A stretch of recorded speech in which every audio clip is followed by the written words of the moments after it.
Messieurs, bonjour, midi, le grand journal, les titres. Binta Diallo.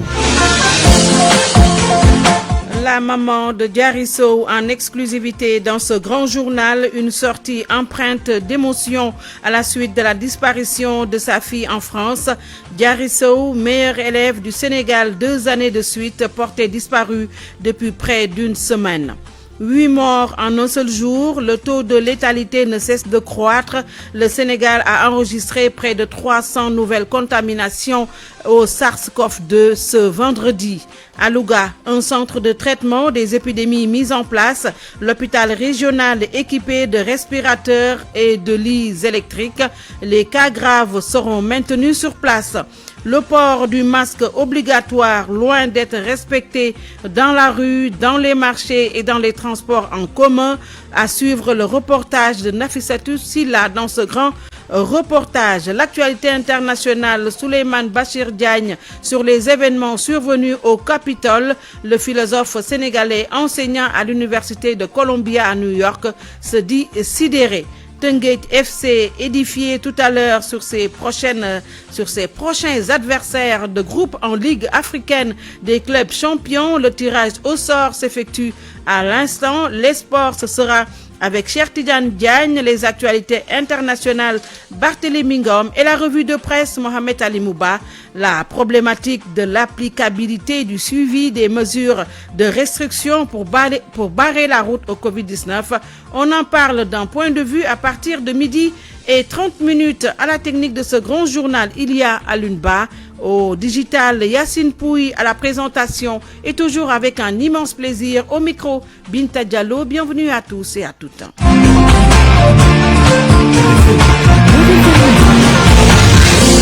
Je vous le disais dans les titres des récitals de Coran chez la famille de Diary Sow à Malicounda ce matin. Diary Sow, du nom de la meilleure élève du Sénégal 2 années consécutives, disparue en France. Sur place, une maman abattue qui a du mal à sortir un mot. Elle a pu le faire difficilement quand même.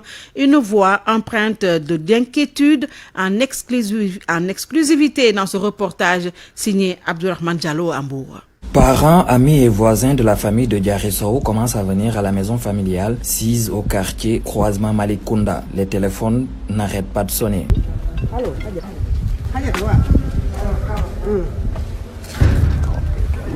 Trouvée devant la porte, la maman de Diary Sow, avec un visage triste, nous accueille.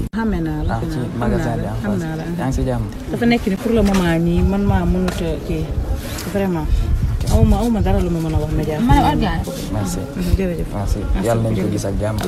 Merci. Juste à côté d'elle, l'oncle de la meilleure élève du Sénégal porté disparu en France, lui aussi sort ces quelques mots. Rien de plus. On a appris qu'elle a disparu. Comme ça. Est-ce que c'est un kidnapping? Est-ce que c'est une fugue? Est-ce que... Voilà.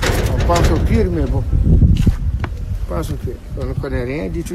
La famille, voisins et autres ont organisé ce matin une séance de récital de Coran afin de retrouver Diary Sow, RFM Bourg.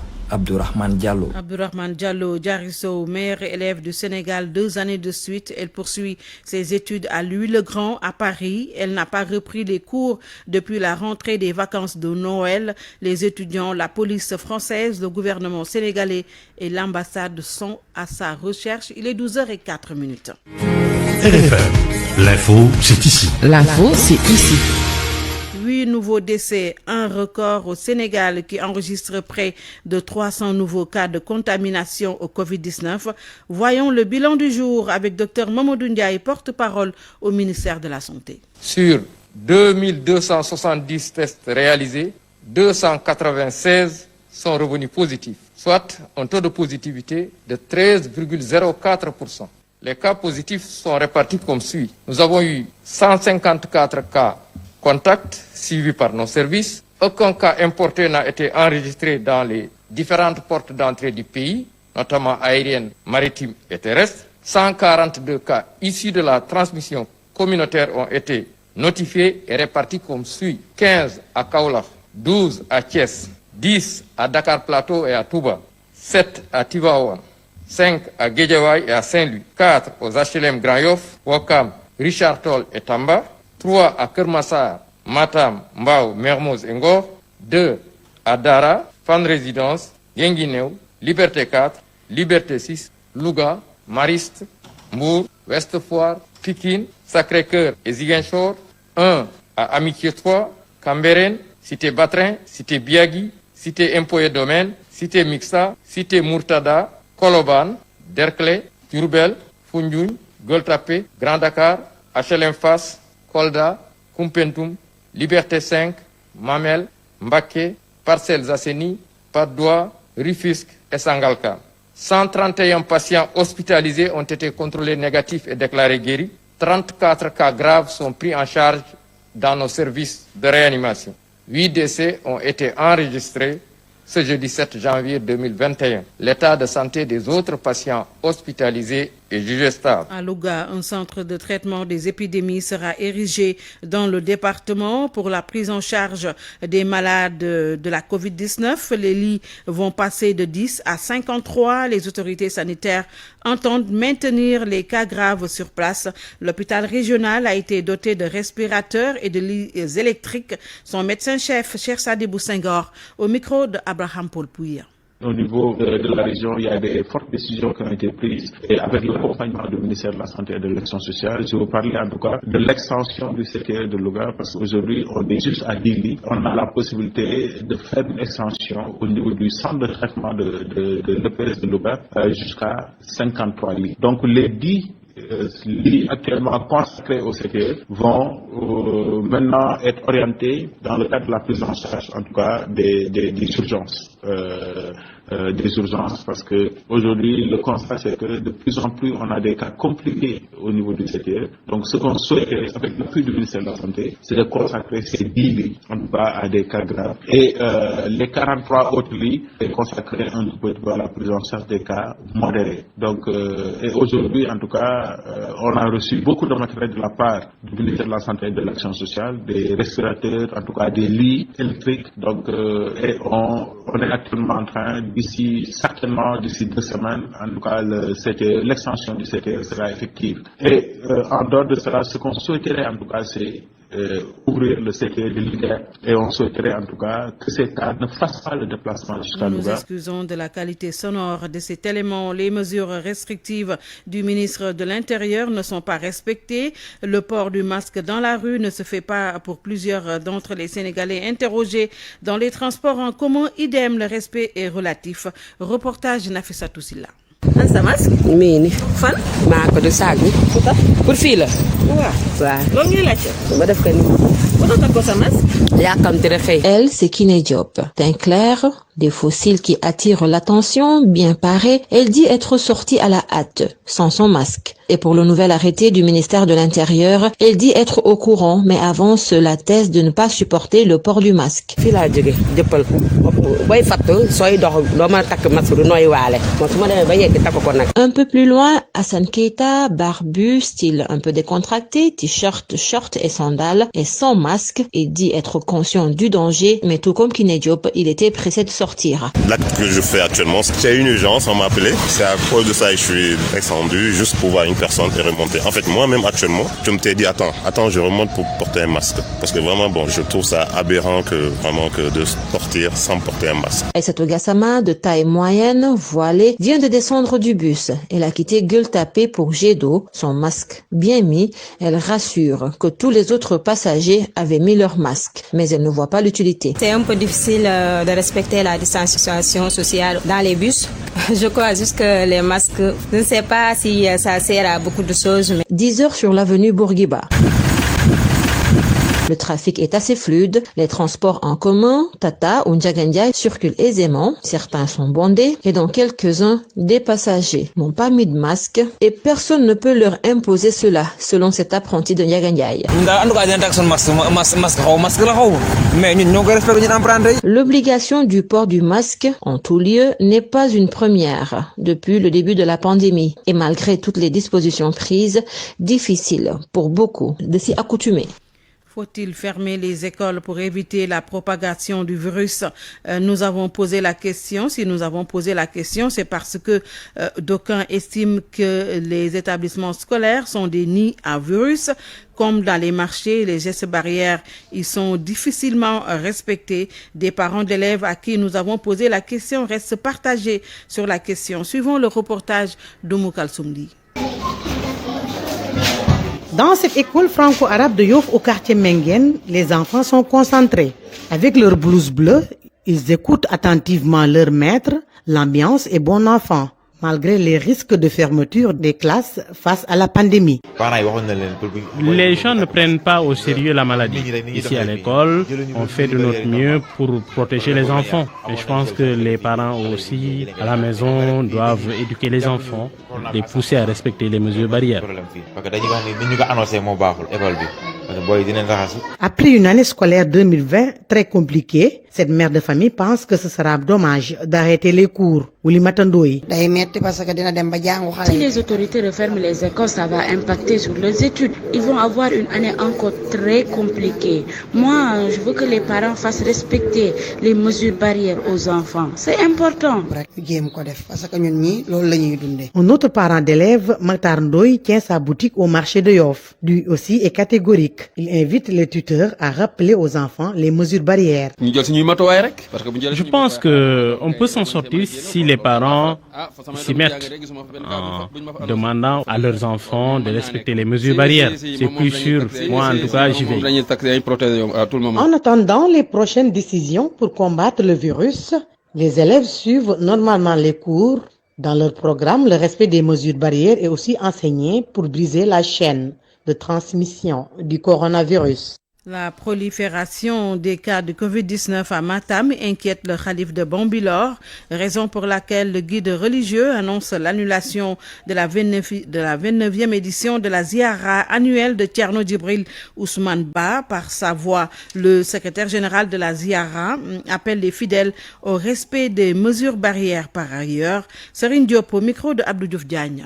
Nous vivons dans un contexte de pandémie qui est dans sa deuxième phase, une deuxième phase extrêmement mortelle, préoccupante. C'est la raison pour laquelle la ziara annuelle dédiée à Feu Thierno Djibril Ousmane Ba, qui devrait avoir lieu le 13 mars 2021, est annulée cette année. À la place des manifestations traditionnellement organisées, le Khalif de Bambilor Thierno Amadou Ba exhorte les musulmans du Sénégal, d'Afrique et d'ailleurs, les fidèles, les amis et les sympathisants, d'organiser le jour J des séances de récital de Coran, des istighfar et procéder à des aumônes à l'intention des nécessités les plus proches. Des recommandations à l'intention des talibés, des fidèles, des amis de la zone de Matam où la pandémie est en train de sévir gravement, qui respectent les mesures barrières. D'ailleurs, pour tous les Sénégalais, mais à plus forte raison, les zones qui sont actuellement des zones de pandémie, où vraiment la maladie est en train de faire des ravages. De la même façon, il exhorte les talibés de la Casamance de faire autant.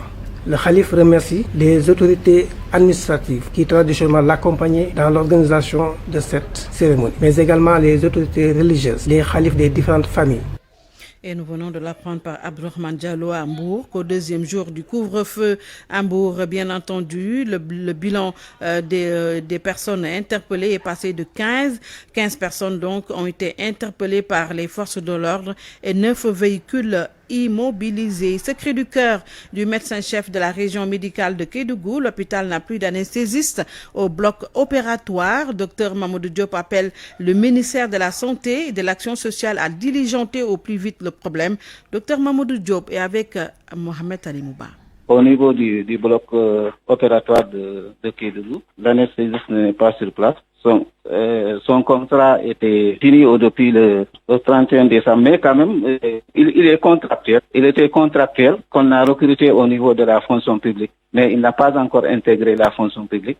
Bon, son contrat était fini, bon, il n'a pas voulu renouveler le contrat aussi. Et aussi pour son intégration à la fonction publique, je crois que c'est le syndicat aussi qui a demandé de ne pas signer, ne pas s'engager puisqu'ils ont un problème de reclassement. Voilà, c'est ça le problème. Donc, mais sinon, il était déjà contractuel et le ministère était dans les dispositions quand même de renouveler le contrat en attendant de régler le problème de la fonction publique. Comme il n'y a pas d'anesthésiste, les évacuations se font sur Tamba. Actuellement, il n'y a pas d'anesthésiste. C'est un problème. Bon, j'ai informé le ministère. Voilà, j'ai informé le ministère et ils sont en train de régler ce problème. Vous suivez le journal à 12h15. RFM, fréquente modulation 94.0, la radio en puissance. RFM Midi. Binta Diallo. Un satisfecit financier pour le Sénégal et nous parlons économie. Le Fonds monétaire international a approuvé la deuxième revue du programme économique appuyé par l'instrument de coordination de la politique économique. Une note positive grâce à la mise en œuvre du programme de résilience économique et sociale dans un contexte de pandémie. Amadou Sabarba s'est entretenu avec des spécialistes en économie financière. Malgré la crise sanitaire, les finances du Sénégal tiennent toujours debout. Sans débat, le Fonds monétaire international approuve pour la deuxième fois le programme économique de l'ICPE, instrument de coordination de la politique économique, le programme de résilience, un des points forts du Sénégal, selon Balé Préra, coordonnateur de la cellule de communication du ministère des Finances. Ce qui a été déterminant, c'est la mise en œuvre du programme de résilience économique et sociale du Sénégal, avec ce contexte lourd marqué par la Covid-19. Le Sénégal a eu à prendre un programme dénommé le PRES qui a permis au Sénégal de résister de manière admirable aussi bien aux impacts économiques qu'aux impacts sociaux. Cette note financière positive date depuis 2007 selon l'économiste Elhadji Mansour Somb. Le Sénégal a toujours été bon élève au programme économique de l'ICPE. Depuis 2009 à 2007, le FMI a des satisfecits avec le Sénégal. Donc le Sénégal est l'un des rares pays à avoir un cadrage macroéconomique vraiment très sain. Et c'est à cause du travail qui a été fait de 2000 jusqu'en 2007 dans le cadre du document stratégique de réduction de la pauvreté 1 et le document 2. Pendant cette période, on a vraiment assaini les finances publiques sénégalaises. Pendant cette période, l'assiette fiscale a été vraiment élargie et le Sénégal a eu tellement de ressources. En plus, l'endettement a été diminué de 50%. Le Sénégal est également lié à l'ICPE avec des indicateurs qui mesurent les performances économiques et sociales, parmi lesquels le taux de croissance. Balé Préra. Malgré donc que le monde est confronté à des problèmes économiques et financiers, le Sénégal a réussi à avoir donc un taux de croissance positif de l'ordre de 0,7%, là où dans des pays beaucoup développés, nous avons une récession ou des taux de croissance donc négatifs. Une confiance totale du Fonds monétaire international pour le Sénégal.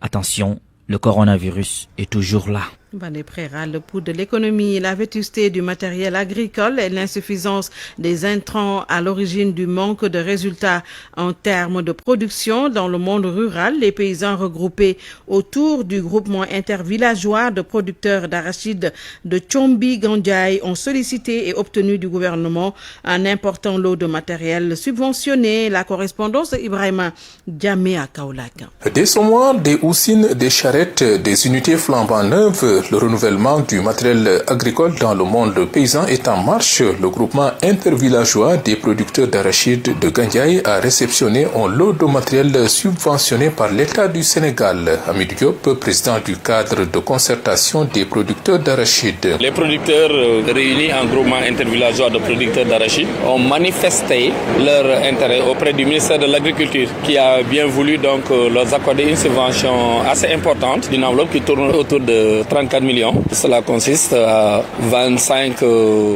houssines, 25 semoirs, 5 charrettes équines, 5 charrettes asines, une batteuse à mil et une batteuse d'arachide. Ça nous semble extrêmement important et que la subvention est de 70%. Pour Sidiba du CNCR, le renouvellement du matériel agricole dans le monde paysan est plus que jamais une nécessité. Et là, ça va soulager le monde rural, ça va soulager les exploitations familiales, le débarrasser du matériel obsolète dont ils avaient à leur possession.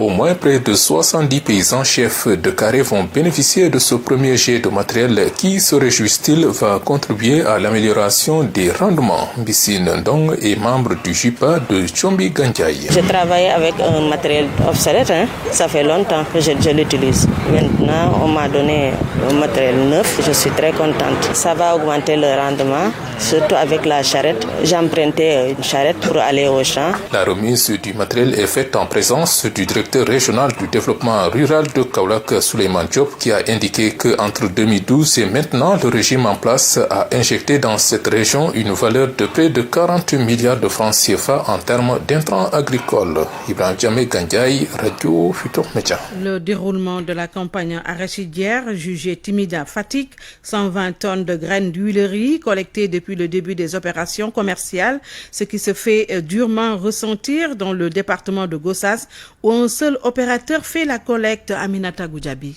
Plus de 6 semaines après le démarrage de la campagne de commercialisation de l'arachide, la direction régionale du développement rural de Fatick fait le bilan à mi-parcours. Le nombre de tonnes de graines d'huileries collectées est jugé un peu faible, seuls 120 au total. Mamadou Badiane est le directeur du développement rural de Fatick. À la date du 7 janvier 2021, le volume de graines d'huileries collectées au niveau régional est évalué à 120 tonnes. Et pour les semences, à ce jour, on est à 6844 tonnes de semences d'arachide collectées au niveau régional et au niveau des 3 départements. La campagne se déroule donc à un rythme faible pour le moment dans la région. Dans le département de Gossas, par exemple, seules 20 tonnes de graines d'huileries ont été jusque-là collectées. Cela peut paraître faible pour les graines d'huileries, ça je l'avoue, parce que si on prend le département de Gossas, depuis le démarrage de la campagne, il n'y a qu'un seul opérateur qui opère et qui est aujourd'hui à 20,339 tonnes. Cela peut inquiéter. Autrement dit, dans le département de Gossas, les choses n'ont pas évolué. Le préfet de Gossas, qui était en tournée dans certains points de vente du département, a fait le même constat. Saïd Fall. Pour la collecte des graines d'huilerie, je l'avoue, les choses ne bougent pas trop. Seuls 20 à 21 tonnes ont été collectées. Mais pour la multiplication des semences, je pense qu'on a collecté 795 tonnes. Et sur les 94 points de collecte agréés dans la région de Fatick, seuls 18 fonctionnent et 7 des 37 opérateurs déclarés font la collecte depuis l'ouverture de la campagne arachidière. Et selon certains producteurs, cette absence des opérateurs peut s'expliquer par le manque de financement. Aminatou Goudiabi, Fatick, RFM. L'actualité internationale. Avec Barthélémy Ngom. Bonjour Barthélémy. Bonjour Binta Diallo. Les fortes pluies qui se sont abattues au Maroc ont fait plusieurs dégâts. Nos compatriotes basés à Casablanca font partie des sinistrés. Depuis 3 jours, il pleut au Maroc, nous dit Khadim Baye. En quittant son bureau plus tôt que prévu, Mariama hâte le pas pour rentrer à la maison. Parce que c'était inondé hier quand je suis rentrée du boulot et ce matin aussi, quand je me suis réveillée, il y avait de l'eau qui rentrait du balcon. Et là, j'ai appelé ma coloc et elle m'a dit que c'est encore rentré, donc il faut que j'aille évacuer moi-même. Le ciel n'a pas encore dit son dernier mot, alors qu'il a presque plu toute la journée à Casablanca. Ça faisait des années qu'on n'avait pas eu autant de pluie au Maroc. La Sénégalaise basée au Maroc depuis 2011 s'est pourtant habituée à prendre les mesures nécessaires en de pareilles situations. Mais voilà que la nature lui joue des tours. Je n'ai même pas pu finir ma journée de travail, donc un peu ça impacte puisque je ne respecte pas mes engagements.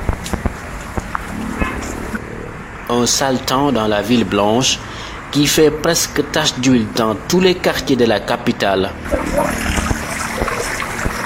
À la Médina, au marché sénégalais de Casa, Ada, un jeune restaurateur lui aussi constate les dégâts. La pluie. Actuellement, même pour voir les clients, c'est très difficile. Comme tu viens d'arriver le matin, c'est comme ça que tu vas rentrer. Parce qu'il n'y a pas de travail actuellement à cause de la pluie. Pourtant, de fortes rafales sont attendues dans les jours à venir, alors que le thermomètre dévisse en chute libre. Khadim Baye, Casablanca, Radio Futur Média. Centrafrique, plusieurs recours ont été déposés pour annuler le scrutin présidentiel du 27 décembre 2020. Le président sortant, Faustin Archange Touadéra, a été déclaré vainqueur dès le premier tour par les autorités électorales avec 53,92% des suffrages. Il s'agit d'un résultat provisoire qui doit encore être validé par la Cour constitutionnelle qui a jusqu'au 19 janvier pour le faire. Mais avant cela, cette même instance devra examiner les différents recours au nombre de 3, 2 au nom des candidats de l'opposition Martin Zéguélé et Anicette Georges Dologuélé et un 3e au nom des 10 autres candidats. Tous dénoncent des irrégularités lors du scrutin, disparition de bulletins de vote, intimidation, achat de vote, tout y passe. En République démocratique du Congo, Binta Diallo, le processus de libération des prisonniers graciés le 30 décembre 2020 par le président Félix Tshisekedi a bien débuté ce vendredi. Edi Kapan, l'un des principaux condamnés dans l'assassinat de Laurent Désiré Kabila, est sorti de prison un peu avant midi. 22 autres condamnés pour la même affaire sont également sortis de prison. Laurent Désiré Kabila, ancien chef de l'État et père de Joseph Kabila, a été assassiné le 16 janvier 2001. Attaque contre le Capitole par des partisans de Donald Trump. Souleymane Bachir Diagne se dit sidéré. Le philosophe sénégalais enseignant à l'université Columbia de New York dénonce ce qui s'est passé. Les événements de mercredi à Washington ont suscité de nombreuses réactions et beaucoup d'interrogations sur les soubassements de la manifestation de ces partisans de Donald Trump. Souleymane Bachir Diagne regrette l'inefficacité de la police américaine. Un extrait de l'entretien qu'il a accordé à RFI. Ma réaction a été celle d'un peu tout le monde. C'était un effarement total parce que voir le Capitole, le saint des saints de la démocratie américaine, envahi comme cela et aussi facilement d'ailleurs, c'était proprement effarant. Et puis ensuite, très rapidement, une certaine tristesse pour la démocratie. Sidération est le mot qu'il faut parce qu'effectivement, qui aurait pu imaginer une scène pareille, voir quelqu'un entrer dans la rotonde du Capitole portant à l'épaule le drapeau confédéré, avec tout ce que signifie ce drapeau confédéré et la négation que représente ce drapeau de ce que représente précisément le Capitole. C'est la grande question. Pourquoi cette faillite absolument incroyable des services de sécurité? Qu'est-ce qui peut l'expliquer? On dit même que l'intervention de dernière minute qu'il y a eu de la garde nationale a été commandée plutôt par le vice-président Pence que par le président lui-même. Souleymane Bachir Diagne, donc un extrait de l'entretien qu'il a accordé à RFI, souligné Binta Diallo que dans une vidéo publiée sur Twitter hier jeudi, Donald Trump est revenu sur les événements de mercredi dernier au Capitole. Il dénonce les manifestations et appelle à une transition pacifique. Facebook a d'ailleurs bloqué le compte de Donald Trump pour au moins 2 semaines jusqu'à la transition officielle du pouvoir à Joe Biden le 20 janvier prochain. Le patron de Facebook, Mark Zuckerberg, dit craindre que Donald Trump n'utilise sa plateforme pour appeler ses partisans à de nouvelles manifestations aux États-Unis après l'attaque du Capitole. Ce sera dans un instant les sports avec Cheikh Tidiane Diagne. Merci beaucoup Barthélémy Ngom. Parole aux auditeurs. L'actualité, qu'en pensez-vous? Moi, je pense que vous devez. Réagissez dans nos éditions d'information sur l'actualité. Bonjour. Du lundi au vendredi, vous avez la parole sur RFM. Sur la problématique de l'applicabilité du suivi des mesures de restriction pour barrer la route au Covid-19, nous en parlons tout à l'heure d'un point de vue. RFM Sport. Bienvenue, cher Tidiane Diagne. Merci à vous, Binta Diallo. Ligue africaine des clubs champions, Teungueth FC concerné attend de connaître ses adversaires de groupe. Le tirage va être effectué d'un moment à l'autre. C'est au Caire où se trouve le siège de la Confédération africaine de football. Pour rappel, l'équipe de Teungueth FC est logée dans le chapeau 4 en compagnie de Al-Merrikh du Soudan, des Kaizer Chiefs de l'Afrique du Sud et du CR Belouizdad d'Algérie. C'est-à-dire que Teungueth FC, le représentant sénégalais à cette Ligue des champions, ne jouera pas contre ces formations. Par contre, pour le Giraffe, c'est fait. Pour son match barrage, le club de la Médina va croiser les Zimbabwéens du FC Platinum. La formation qui va sortir vainqueur de cette double confrontation rejoint la phase de groupe de la Coupe de la Confédération. Match aller le 14 février à Harare, capitale du Zimbabwe. Binta. Augustin Senghor parle au lendemain de la validation de sa candidature au poste de président de la CAF. Ah oui, il a tweeté ce matin. Le président de la Fédération sénégalaise de football à l'issue de la validation de sa candidature à la présidence de la Confédération africaine de football. Je cite: juste le début du chemin menant aux élections du 12 mars 2021. Serein, concentré sur l'objectif de convaincre le maximum de fédérations de porter le choix sur ma personne pour porter la Confédération africaine, pour porter plutôt la CAF du futur, unie, attractive et forte. Hier, la Confédération africaine de football a aussi validé la candidature de l'Ivoirien Jacques Anouma. L'institution continue de vérifier les candidatures du Sud-Africain Patrice Motsepe et du Mauritanien Ahmed Yahya. Le président sortant Ahmad Ahmad est exclu du processus. Binta. Début demain, cher Tidiane, demain de la deuxième journée de la Ligue 1. Oui, la Ligue 1 sénégalaise qui va entamer donc sa deuxième journée à 16h30 au centre Toubab Dialaw. Niaritali accueille AS Douane à la tanière Bruno Metsu. C'est à Mbour. Mbour Petite Côte, il joue contre les Diamars de Sali. Dimanche, pour la suite des rencontres au stade Djibril Diagne à 16h30, Génération Foot accueille le stade de Mbour. Au stade Alassane Djigo de Pékin, AS Pékin, il reçoit l'Union sportive de Gorée. stade Amadou Barry de Guédiawaye toujours ce dimanche. Dakar Sacré-Cœur contre les Girafes de Dakar au stade Aline Sitoé Diatta de Ziguinchor. Ce dimanche à 16h30, Casa Sport contre le Niambour de Louga. La Ligue 2 aussi qui va entamer sa deuxième journée dès samedi à 17h30 au stade Lat Dior de Thiès. Amitié FC y accueille Demba Diop FC de Mbour. À 16h30 à la même heure, une sportive de Ouakam contre Guédiawaye Football Club est aussi prévue au stade Amadou Barry. Duc y reçoit la Renaissance de Dakar au stade Massen Sen de Fatick et Chifatik joue contre les Huiliers de la Sonacos dimanche pour la fin de cette deuxième journée en Ligue 2. À Saint-Louis, c'est la Linguère qui joue contre le Port au stade Fodewad, donc c'est Keur Madior plutôt, qui joue contre Thiès FC. Et puis lundi pour la clôture de cette deuxième journée pour la Ligue 2, Africa Promo Foot accueille Diamono de Fatick, c'est au stade Massen, au stade plutôt Ibrahim Boy. Liga espagnole, début ce vendredi de la 18e journée. Celta Vigo joue contre Villarreal en Allemagne à 19h30 ce soir pour le compte de la 15e journée. Le Borussia Mönchengladbach croise le leader, le Bayern de Munich. Basket pour finir. Baba Tandian qui émet des craintes sur le démarrage de la saison de basketball. C'est prévu pour ce week-end, mais l'actuel président de Saint-Louis Basket Club avance qu'avec le couvre-feu et l'état d'urgence, la Fédération sénégalaise de basketball veut en profiter pour repousser l'ouverture de la saison. On l'écoute.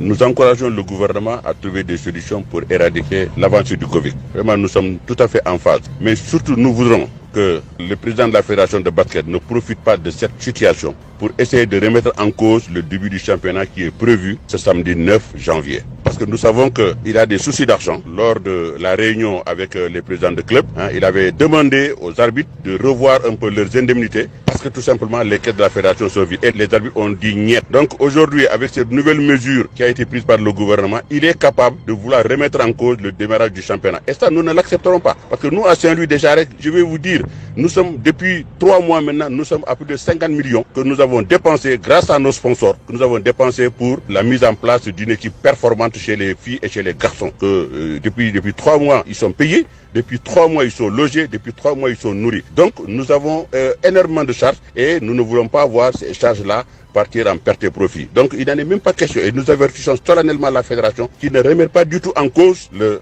début du championnat qui est prévu le 9. Joint par nos soins, le président de la Fédération sénégalaise de basketball dit ne vouloir pas polémiquer et donne rendez-vous demain pour le début effectif de la saison de basketball. Bita. Merci beaucoup, cher Tidiane. RFM, presse du jour. Le travail et l'esprit d'équipe, voilà ce qui compte chez Beko. Être à l'écoute de vos préoccupations et vous offrir des solutions intelligentes, novatrices, qui vous simplifient la vie, voilà la clé du succès de Beko, qui a persuadé 447 millions de foyers à nous faire confiance. Beko, numéro 1 de l'électroménager en Europe, partenaire de votre quotidien. Jusqu'au 31 janvier 2021, toute la gamme Beko est en fait chez Electronic Corp avec des remises exceptionnelles. Electronic Corp, partenaire des grandes marques. Electronic Corp et sa gamme Beko, numéro 1 de l'électroménager en Europe, vous offre votre revue de presse. Présente Mohamed Ali Mouba. Bonjour. Lutte contre la pandémie de Covid-19 au Sénégal, l'État met les pleins gaz ou corse plus exactement les restrictions comme le soutien à Manchette Sud Quotidien. Le journal liste sans attendre les mesures phares. Il s'agit du port du masque désormais rendu obligatoire, de la limitation sans restriction du nombre de places autorisées dans les transports, du respect scrupuleux des dispositions sanitaires dans les véhicules et gares routières, sans parler des baptêmes, mariages et autres cérémonies religieuses interdits jusqu'au 17 janvier à Dakar et Thiès. Pour le journal Le Quotidien, l'État augmente la dose. Antoine Félix Diom masque les Sénégalais de force pendant 3 mois, même dans la rue, note pour sa part Vox Populi. Le commentateur du journal parle de signal fort pour les autres régions. Selon Sucré Salé du Quotidien, avec l'interdiction du rassemblement au cours des baptêmes et autres mariages, beaucoup vont pousser un ouf de soulagement pour avoir été sauvés d'un gaspillage en règle. Mon confrère note que les célibataires tiennent là une occasion en or pour sortir du célibat sans grand dommage. Mais en même temps, pour d'autres, les habitués des festivités et autres fastes, c'est la grise mine des mauvais jours. Le batterie manquera à coup sûr aux cérémonies familiales, moque encore le commentateur plein de sourires. Quid du couvre-feu? Antoine Diom minimise les manifestations rapporte le journal Tribune, lequel confrère constate qu'il y a eu hier encore quelques émeutes, on dira nous, heure à Guédiawaye et Cambérène. Selon l'Observateur, 132 manifestants contre le couvre-feu ont été arrêtés, 10 000 problèmes dans la NAS lui aussi. Ramouy Gao déféré aujourd'hui pour incitation et trouble à l'ordre public. Plus d'une trentaine de jeunes de la Médina appréhendés aussi. Des commandos étaient sur le terrain hier, informe le journal Sourça. Le journal L'Observateur en profite pour faire une immersion dans les quartiers les plus chauds de la capitale. Un jeune argumente, on n'accepte pas le couvre-feu parce qu'on ne croit pas à l'existence de la maladie. Un autre enchaîne, toujours dans l'Observateur, même si l'État fait descendre toute l'armée, nous ne respecterons pas ce décret présidentiel. Alioune Badara Samb, le préfet de Dakar, rappelle que tous les efforts qui sont faits sont destinés uniquement à sauver les populations d'un péril sanitaire. Pas plus, l'État est au service des populations. Fin de citation. Sur notre front, mais toujours dans le cadre de la lutte, l'État se démène pour obtenir le vaccin anti-Covid. En plus de participer à l'initiative COVAX, le Sénégal veut acquérir d'autres vaccins dans une initiative qui lui est propre. Enquête parle de double jeu du Sénégal. Tribune a conclu que Diouf Sarr vend le vaccin Covid aux Sénégalais et les premières doses arrivent ce mercredi et elles ne concernent pas l'initiative COVAX. Qu'est-il arrivé à la meilleure élève du Sénégal 2018-2019 en prépa au lycée Louis le Grand en France? Mystère et boule de gomme. Diary Sow porté disparu selon le journal Libération. C'est vers 18h que le consulat du Sénégal a saisi la police après une alerte de l'établissement. Les premiers éléments de l'enquête révèlent que la dernière fois où Diary Sow avait badgé au niveau de la résidence remonte au 4 janvier dernier. Ses camarades ne l'ont pas vu depuis lors et elle ne répond ni au téléphone ni au mail. Serigne Mbaye Thiam, l'ancien ministre de l'Éducation nationale et par ailleurs parrain de Diary, confie à l'Observateur que les services de l'ambassade et du consulat du Sénégal sont mobilisés pour la retrouver. Et puis sport, à la une du journaliste Stade Quotidien, Mbaye Diagne, meilleur buteur étranger en Super League, se lâche dans le journal. Entretien avec mon confrère. Il dit, je ne suis ni Messi ni Ronaldo, mais je sais marquer des buts. Falcao, j'ai fait mieux que lui à Galatasaray. Gagner la Super League pour la deuxième fois et partir, tel est mon objectif. Dans le journal Record, la CAF, Assemblée Générale élective du 12 mars prochain, la candidature de Maître Senghor validée, Anouma Oké, Ahmad Kao, les autres en attente. Dans Sunulamb, un bilan, 3 dernières saisons des VIP de Guédiawaye, Balla Gaye 2 assure, l'acte 2 au ralenti, Guigui se relance, l'Est de Broye du Noir, Elton Lu sombre.